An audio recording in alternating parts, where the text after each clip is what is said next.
Hi, my name is Sue Whitney from Junk Market Style. I'm here at one of my favorite places to shop. It's an architectural salvage store where you can find anything. You know, you can spend $2 or you can spend a ton of money. I call architectural salvage kind of a junker's splurge because everybody should have it. It just puts a lot of character in your home, and don't worry, you know, about style and things like that. If you're urban, you can find stuff here. If you're country, you can find stuff here. And lots of it, by the way, because these guys just keep bringing truckloads in. Some of my favorite things that I found here today are letters. I use letters, I call them, they're always on the Junker's Top 10. I have an E and an A for my kids. The hardware is always fun because you can use that. You can put it in your Junker's toolbox for when you're doing projects. It's excellent. Architectural salvage stores are not the only place to go junking. You can go to used restaurant supply stores where you'll find oceans of stainless steel tops. Now that's very cool. Just plain like automotive salvage things. I use a lot of car mirrors. You know, thrift stores, flea markets, and all of those kind of places everybody knows, but those places like this and places like Axeman, which is a surplus store, another excellent place to get junk. So the sky's the limit, kids, so just go out there, have fun. I'm Jim Schmidt, the owner of Art and Architecture, salvage and antique store in Minneapolis. We've been in business for 15 years. We have a good network of people who know what we're looking for, and that's a great way to find things. But we're also always out looking and come across things on our own in places where we never expected to find them. That's part of the fun. We often say that anything that was nailed to an old building is fair game to end up in our store. And we get new things in every day from everywhere. Sometimes we'll go out and salvage something from a building ourselves. Sometimes it's been out for 30 years and it's been in someone's barn or basement or a restaurant. Yeah, lighting fixtures, you get a lot of value for your money because they do two things at once. They can look great by themselves, and they also can make everything else in the room look better. So light fixtures are very popular. They're also something that's easy to reuse. It fits many spaces.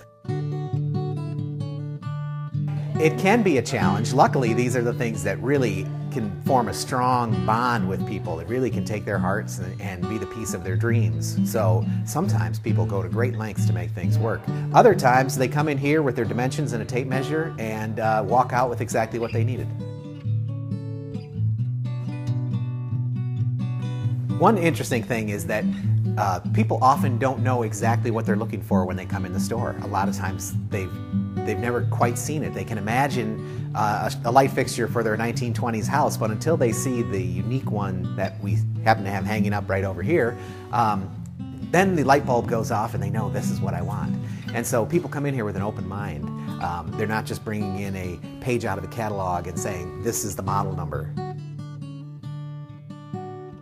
Well, our best-selling category of items is things that don't fit into a category. You know, anytime we get some great thing and then it goes out the door, we think, well, we'll never get one of those again. But something else comes along that we never even knew existed a week ago. And so those truly unique things are always good sellers. We've had time to accumulate a deep inventory in a lot of key areas like door hardware, where we just over the years you end up finding those pieces in reasonable quantities that are really hard to come by. I'm a customer myself.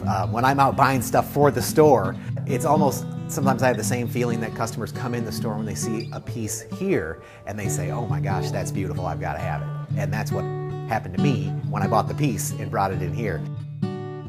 We're always looking for the things that are really engaging, that are full of character and history, and we often know exactly where these pieces came from because they were attached to old buildings and they stayed in one spot for 90 or 100 years. And sometimes we took them out of that house and we're the first person to do that since the original carpenter put them in. Everything in here that you see tells a story, and that's part of the fun.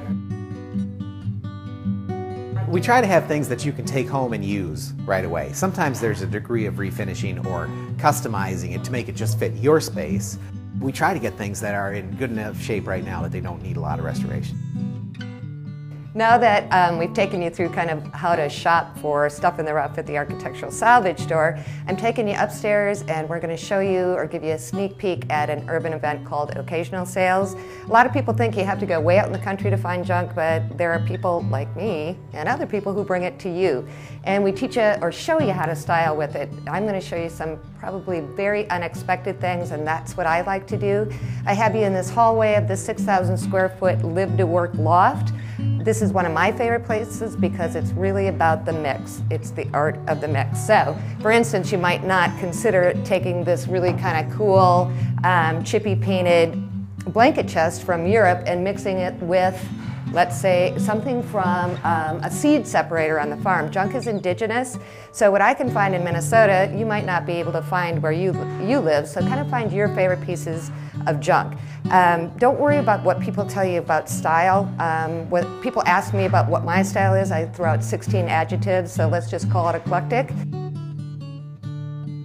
This is a bull door, so it's gotten all this wear and tear from the bulls knocking against it, but it's fabulous, and I would love to have this in my home.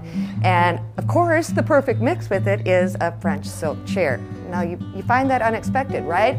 But if you mix it with some grate, and if you layer it in, and if you use different textures like wicker and metal, all of a sudden you've got this look that is absolutely fabulous. And then over here, this is kind of cool too, and I tell people, don't think about one thing that you can make out of a piece of junk, think of as many things that you can make out of it, because then it's going to recycle through your home. This is a trough, maybe a horse water, and it has a wood top on it, and now it's just kind of a table for the hallway. But if you cut out an area in the back, all of a sudden you've got a very contemporary urban industrial desk, which is, you know, pretty cool. So again, you can move it through your house and have a lot of fun, be really free with your sense of style. A lot of designers or interior decorators talk about, you know, where to hang pictures and colors and, you know, where to place your furniture. One thing that I really like to address that most people don't is a sense of humor in your home. When I get back from a long day of work, I really want to smile. Now, I'm not talking about a belly laugh where, you know, people walk in and just think it's, you know, bad hilarious. I'm talking about the things that add that element of surprise and make one smile. And my girlfriend over here is one of those. She's an Art Deco mannequin, and, you know, I don't know why it works. I always, you know, it just kind of comes together. But with the bull door and the French silk chairs, yeah, I think you ought to have a deco mannequin because it makes you smile. And when I talk about pieces of junk and furniture together, they don't, you know, you might lay them all out and they look like there's no way they're going to work, but when you put them together, I like to say they're playing well together. They're good little playmates. And I think she's just the right touch of a sense of humor.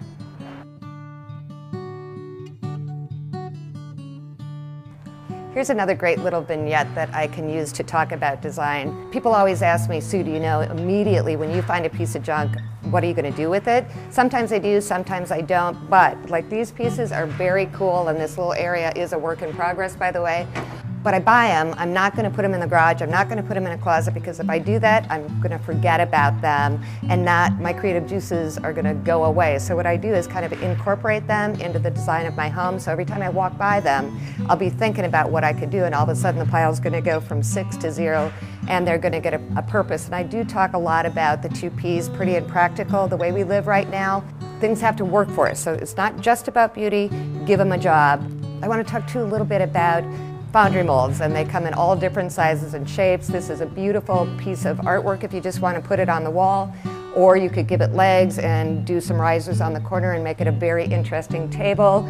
This could actually be mounted to the wall and just have a little glass in a wire holder, and it could be for florals. That would be fun.